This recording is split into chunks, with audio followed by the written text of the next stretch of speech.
Mientras comenzaba mi turno en el hospital, la jefa de enfermeras me dio una extraña lista de reglas para la sala del sótano. La tarjeta laminada se sentía mal en mis manos. La jefa de enfermeras, Patricia Bellamy, me la presionó en la palma. 6:43 en una mañana de lunes, tamaño de una tarjeta de crédito, 12 reglas impresas en letra diminuta. La primera me revolvió el estómago. Nunca entres al cuarto B7 sin aprobación del supervisor, sin importar el estado de alarma. Miré hacia arriba a Patricia, finales de los 50, cabello gris acero recogido en un moño de aspecto doloroso. Hice la pregunta obvia. ¿Qué pasa si hay un código? ¿Qué pasa si alguien se está muriendo? Su sonrisa no llegó a sus ojos. Confía en mí, señor Sawyer. Los pacientes en B7 están muy estables. Sigue estas reglas exactamente como están escritas. Tu primer mes transcurrirá sin problemas. Desvíate de ellas y no puedo garantizar tu empleo. Se fue antes de que pudiera preguntar otra cosa. Zapatos blancos chirriando contra el linóleo, olía a cloro. Industrial y algo más. Algo orgánico y malo. Había estado trabajando como enfermero registrado por 3 años. Riverside Memorial parecía un ascenso, excelente reputación. El salario era 30% más alto, el bono de contratación cubrió la mitad de mis préstamos estudiantiles. Tenía 28 años, soltero, ahogándome en deudas. La asignación al sótano se presentó como temporal. Rotación fácil con pacientes estables de largo plazo, intervención mínima. Nadie mencionó las reglas hasta mi primer turno, nadie explicó por qué pacientes estables necesitaban 12 regulaciones específicas. La sala del sótano se accedía a través de un elevador.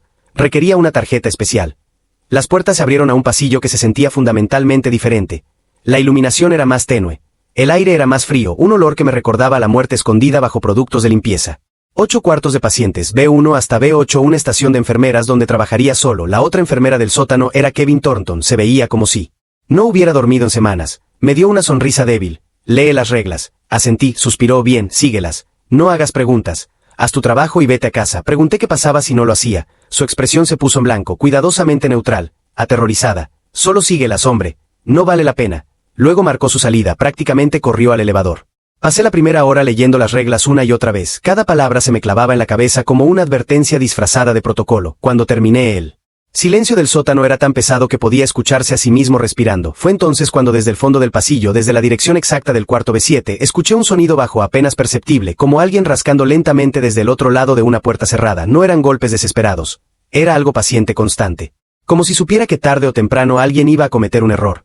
El sonido volvió a escucharse desde B7, una raspadura lenta metódica como uñas arrastrándose contra metal. Miré la tarjeta de reglas en mi mano. Regla 1. Nunca entrar al cuarto B7 sin aprobación del supervisor, sin importar el estado de alarma. Mi radio colgaba silenciosa de mi cintura. Revisé el monitor central. Los signos vitales de B7 aparecían planos, no cero planos, como si alguien los hubiera congelado a propósito. Intenté convencerme de que era un fallo del sistema, pero entonces el intercomunicador se activó solo. Una respiración profunda forzada llenó el pasillo. No era estática, no era interferencia. Alguien estaba del otro lado y sabía usar el sistema. Di un paso atrás y choqué con el carrito de medicamentos. El golpe resonó demasiado fuerte. El sonido desde B7 se detuvo de pronto. Todos los monitores parpadearon al mismo tiempo. B3 y B6 comenzaron a marcar actividad cardíaca elevada. Regla 2. No responder a pacientes en B3 o B6 entre medianoche y las 3 de la mañana. Miré el reloj. 12:07. La luz de B4 se encendió. Lily gritó mi nombre. Lo pronunció claro, como si lo hubiera estado practicando. Dijo que ya era tarde. Dijo que ellos sabían que yo había leído las reglas. Dijo que ahora tenía que elegir. La radio explotó con la voz de Patricia, tranquila, demasiado tranquila. Dijo que había una alarma en el sótano. Dijo que no activara protocolos. Dijo que B7 nunca había estado vacío. Mis manos temblaban. Todo mi entrenamiento gritaba que corriera hacia los pacientes, pero cada regla parecía diseñada para romperme poco a poco. El sonido volvió desde B7, esta vez acompañado de una voz múltiple, superpuesta, como varias gargantas hablando al mismo tiempo. Dijeron que el sótano no era para curar. Dijeron que era para observar. Dijeron que los que obedecían podían irse, los que preguntaban se quedaban. La luz del elevador se encendió sola. Las puertas comenzaron a abrirse lentamente. Dentro no había reflejo, solo oscuridad profunda. Como si no llevara a ningún piso conocido, y entonces desde mi bolsillo la tarjeta de reglas comenzó a vibrar. Como si alguien la estuviera llamando. El elevador se cerró de golpe sin que yo tocara nada y el golpe seco resonó por todo el sótano, como un latido gigante. Los monitores volvieron a encenderse solos y ahora todos mostraban nombres que no había visto antes, nombres tachados, fechas futuras. Mi garganta se cerró cuando vi uno repetido en varias pantallas. El mío. La radio volvió a crujir, pero esta vez no era Patricia. Era Kevin. Su voz sonaba quebrada. Me dijo que cometió el error de mirar dentro de B7. Me dijo que no era una habitación, que era un proceso, que los pacientes no estaban enfermos, estaban siendo preparados. Las luces parpadearon y el pasillo se alargó. Las puertas parecían más lejos, como si el sótano respirara conmigo. Desde B4 Lily volvió a gritar, pero ahora no pedía ayuda. Me dijo que no confiara en nadie con uniforme blanco, que las reglas no eran para proteger al hospital, sino para proteger lo que vive debajo. Di un paso hacia B7 y el suelo vibró. Una alarma silenciosa apareció en la pantalla central. Protocolo observador.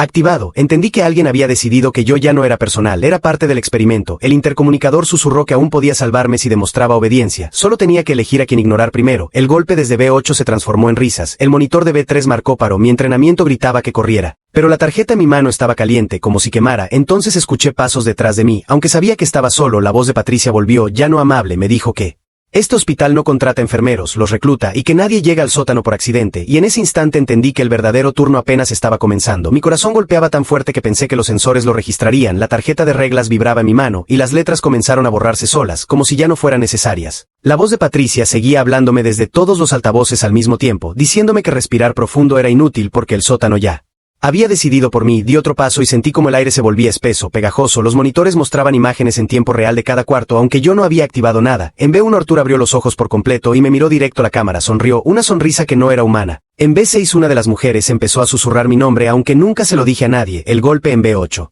se convirtió en un ritmo constante, como una señal, como si algo estuviera llamando. La radio cayó al suelo y de ella salió la voz de Rachel llorando, diciendo que no denunciara nada, que ella también creyó que podía hacerlo. Detrás de mí el elevador se abrió lentamente mostrando solo oscuridad, ningún piso marcado, solo un descenso infinito. La pantalla central volvió a cambiar y ahora mostraba una cuenta regresiva, 5 minutos para elegir, obedecer y vivir ignorando lo que vi, o entrar a B7 y aceptar que ya no habría regreso. Las luces se apagaron una por una y sentí una mano tocar mi hombro, fría. No era humana, no era Kevin, ni Patricia, ni Lily, era algo que llevaba esperando a que alguien dudara, porque aquí abajo la duda es lo único que abre las puertas, y yo estaba dudando demasiado. Tragué saliva y no me giré, porque sabía que si lo hacía ya no podría fingir que seguía siendo solo un turno más. La mano seguía en mi hombro, y sentí como mis piernas temblaban mientras la cuenta regresiva avanzaba. 4, 32. Los monitores comenzaron a parpadear y las cámaras mostraron escenas que no coincidían con la realidad. En B4 Lily estaba de pie, aunque yo la había dejado sedada, me miraba fijo y movía los labios sin sonido, pero en mi cabeza escuché claramente su voz diciéndome que no confiara en nadie. En B3 la mujer comenzó a reírse lentamente, una risa húmeda interminable que se filtró por los altavoces, aunque la regla decía que no respondían entre medianoche y las 3, y entonces entendí que las reglas no eran para proteger a los pacientes, sino para proteger a todos de lo que pasaba cuando alguien intervenía. El elevador volvió a cerrarse de golpe, como si algo lo hubiera rechazado. La radio volvió a encenderse sola y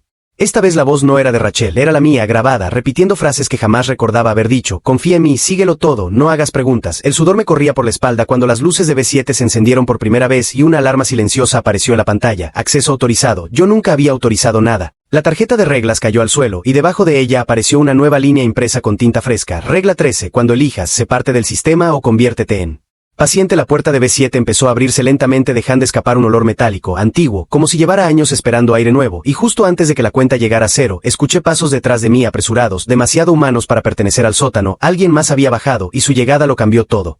El sonido de esos pasos me atravesó el pecho como una descarga, porque nadie bajaba al sótano a esa hora, nadie que quisiera seguir siendo el mismo. Me giré despacio y vi a Kevin, pero no al Kevin que se había ido corriendo horas antes. Su uniforme estaba manchado, los ojos enrojecidos, como si hubiera llorado o gritado durante días. Me miró y negó con la cabeza una y otra vez, murmurando que ya era tarde, que el sistema siempre cobraba su precio. Antes de que pudiera preguntarle algo, la puerta de B7 se abrió del todo y el aire cambió. Los monitores dejaron de marcar números y comenzaron a mostrar nombres, fechas, causas de muerte que no coincidían con ningún paciente registrado. Kevin cayó de rodillas tapándose los oídos mientras decía que ahí era donde los convertían en algo útil, algo obediente. Las luces parpadearon y escuché a Lily gritar mi nombre desde dentro de mi cabeza, no desde el pasillo, sino desde adentro, rogándome que no cruzara, que si lo hacía ya no recordaría porque había querido ayudarla. Di un paso atrás, pero la radio volvió a activarse y la voz del supervisor ordenó que entrara, que era parte del protocolo, que ya había sido seleccionado. Entonces entendí que Jennifer no había renunciado, que Rachel no solo sabía demasiado, que cada enfermero que bajaba ahí enfrentaba la misma elección, obedecer y vivir con la culpa o resistirse y desaparecer. El reloj marcó 5 exactos y todas las puertas comenzaron a abrirse al mismo tiempo. Las manos me sudaban, el pecho me dolía y frente a mí estaba B7 abierta, esperando, como si el lugar mismo respirara, como si supiera que yo estaba a punto de decidir algo que no tendría vuelta atrás.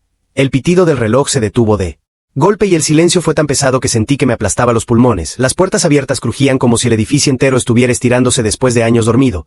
Kevin seguía en el suelo repitiendo mi nombre como una advertencia, no como un ruego. Di otro paso atrás, pero el piso vibró y la puerta del elevador se cerró sola con un golpe seco, dejándome atrapado. La radio volvió a encenderse y esta vez no era solo la voz del supervisor, había más, capas de voces superpuestas recitando las reglas como una oración enferma. Regla 1, regla 6, regla 12, todas a la vez. Desde B3 escuché risas suaves, desde B6 un llanto ahogado, y de B8 golpes lentos y rítmicos como si alguien marcara el tiempo. Intenté correr hacia la estación de enfermería, pero la pantalla del sistema mostró mi nombre en rojo con una sola palabra debajo: activo. Entonces Lily volvió a aparecer en el pasillo, suero colgando, ojos demasiado claros. Me dijo que el compuesto octubre de 19 no dormía a los pacientes, los preparaba a los Hacía compatibles, que el sótano no era para curar sino para transformar, que Riverside no salvaba vidas, las reciclaba. Kevin gritó que no le escuchara, que así empezaba, que primero te hablan y luego te convencen de que obedecer es misericordia. Las luces se apagaron una por una hasta quedar solo frente a B7. Desde adentro salió una mano enguantada invitándome a pasar, mientras la voz del supervisor susurraba que mi deuda desaparecería, que mi vida sería fácil, que solo tenía que seguir las reglas. Me quedé inmóvil con el corazón a punto de estallar preguntándome si ayudar a alguien ahí abajo significaba salvarlo. O convertirme exactamente lo mismo que juré nunca ser. Tragué saliva y sentí como el sudor me recorría la espalda mientras la mano seguía extendida desde B7, temblando apenas, como si también dudara. Las voces en la radio subieron de volumen hasta convertirse en un zumbido que me taladraba la cabeza. Kevin se arrastró hasta agarrar mi tobillo, y con la voz rota me dijo que él también creyó que podía ayudar, que pensó que si obedecía lo suficiente lo dejarían ir, pero el sótano no deja ir a nadie, solo te cambia. Las luces de emergencia se encendieron y por un segundo vi el pasillo lleno de camillas que no estaban ahí antes, cuerpos cubiertos con sábanas moviéndose al mismo ritmo, respirando juntos, como un solo organismo. Desde B3 una de las mujeres empezó a gritar mi nombre aunque nunca se lo dije. Desde B6 alguien golpeaba pidiendo que la dejara morir. La puerta de B7 se abrió más. Y el olor me golpeó. No era muerte, era algo químico metálico. Vi monitores, vi tubos, vi personas que aún estaban despiertas mirando al techo con los ojos llenos de terror consciente. La voz del supervisor volvió, dulce, cansada, explicándome que el hospital era solo la fachada, que abajo se hacía el verdadero trabajo. Que el octubre de 19 necesitaba personal con ética para funcionar, personas que aún dudaran, porque eso hacía el proceso más efectivo. Mi reloj vibró marcando las 3 en punto y todas las reglas en mi tarjeta comenzaron a borrarse solas excepto una nueva que nunca había leído. Si llegas a comprender lo que hacemos, ya es demasiado tarde. Di un paso adelante sin darme cuenta y sentí como algo dentro de mí se rompía, mientras me preguntaba si esa noche iba a salir del sótano como enfermero, o como otro secreto enterrado bajo Riverside Memorial. Mientras el elevador subía entendí que el verdadero horror no era el sótano, sino la facilidad con la que una persona puede justificar el mal cuando tiene miedo, necesidad o deudas. Aprendí que hay lugares donde seguir las reglas te salva la vida pero te destruye el alma, y otros donde romperlas te convierte en objetivo. Ahora dime tú si estuvieras en mi lugar. ¿Denunciarías la verdad aunque nadie te creyera o callarías para sobrevivir sabiendo que mañana otro ocupará esa cama?